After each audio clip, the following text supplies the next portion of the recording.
Bonjour à tous, de nouveau sur ma chaîne Hightech Media Info. Je suis Bart, testeur blogueur high-tech de produits chinois ou d'ailleurs. Aujourd'hui, je vous présente une vidéo de présentation donc du Oukitel. Donc c'est la mode un peu des bezeless en ce moment, les écrans bezeless, tout bord on va dire. Je vous présentais le nouveau Oukitel Mix 2. Mix 2, donc qui vient enrichir encore la panoplie de smartphones. Quand on voit avec son écran quasiment 6 pouces, résolution Full HD, 18 neuvième, donc c'est plutôt pas mal.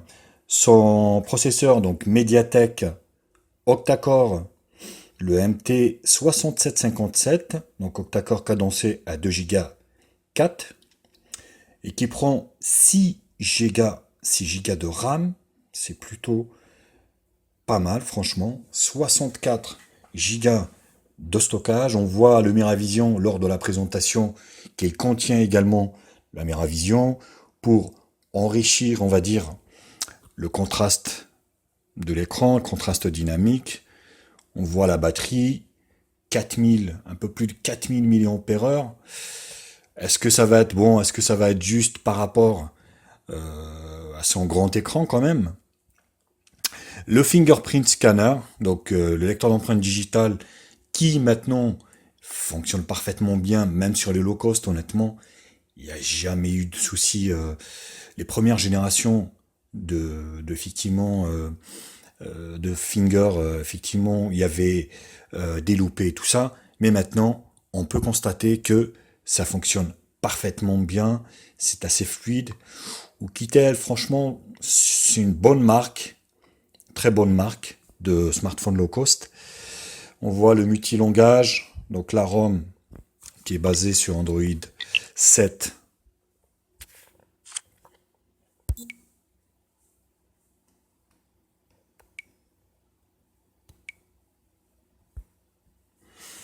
Qui est assez fluide, donc il n'y a pas de souci à ce niveau-là.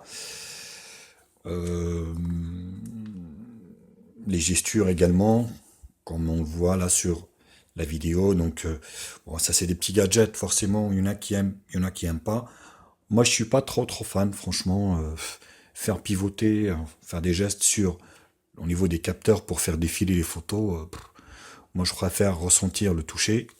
Là on voit la fonction un écran, enfin une main, parce que là on est quand même sur un 6 pouces qui est quand même assez grand. On peut voir qu'on peut le remettre en 5 pouces, ce qui en fait facilite un peu quand on veut taper, qu'on a des petites mains et qu'on veut taper les SMS. Donc c'est plutôt pas mal. Les widgets, bon ça c'est le launcher basique Google Now, hein, forcément il n'y a rien de particulier.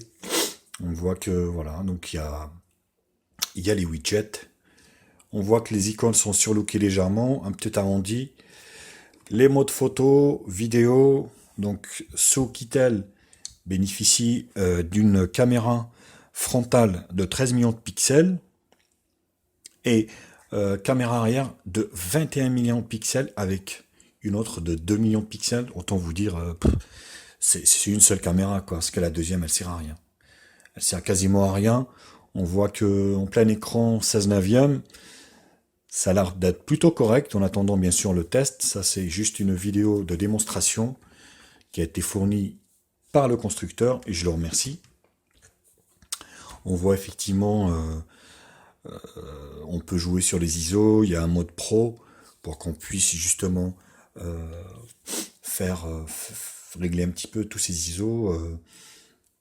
On voit au niveau des options de l'appareil photo, c'est un peu du standard. Maintenant, Oukitel qui a changé légèrement sa ROM, donc elle nous a pondu une nouvelle ROM, mais bon, ça change tout le temps. Du moment que ça fonctionne et que ça bug pas, ça lag pas, il n'y a aucun souci. Il faut savoir également que ce smartphone donc, est Full 2G 850, 900, 1800, 1900.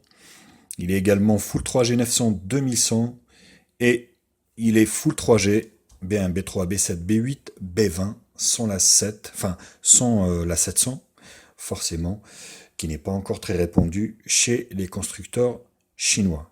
Même il y en a quelques-uns, vraiment, il faut taper dans du très haut de gamme pour avoir cette fameuse bande D700. La démonstration de l'écran, rien à dire. Maintenant, tous les écrans, il n'y a aucun souci. On est sur du Full HD, donc il n'y a pas de risque là-dessus. Les angles de vision sont assez corrects. Ce téléphone également est équipé en fait du Bluetooth 4.2, juste l'avant-dernière norme, on va dire, avant la 5. Donc c'est plutôt pas mal. J'avais dit, donc il a 6 Go de RAM, 64 Go de RAM, qui est extensible 512 Go. Là, on va voir un peu le score en tout, qui va nous donner le score de la bête, moyen gamme, à 62 000, ce qui est correct. On va pouvoir faire pas mal de choses. On voit que l'écran bezeless est quand même légèrement arrondi en bas. Donc je ne sais pas si vous avez fait gaffe, il est légèrement arrondi, ce qui fait que ça donne des angles de vision également optimales par rapport à ce mix. Voilà. Ce concept, je ne sais pas si ça vous plaît. Dites-moi, faites-le moi savoir dans les descriptions. Comme ça, vous avez les présentations des téléphones également à l'avance. Partagez cette vidéo, bien sûr. Likez-la sur les réseaux sociaux, Facebook, Twitter, Google+. Et puis un pouce bleu si la vidéo vous a plu. Et moi, je vous retrouve très vite maintenant pour d'autres tests high-tech sur ma chaîne.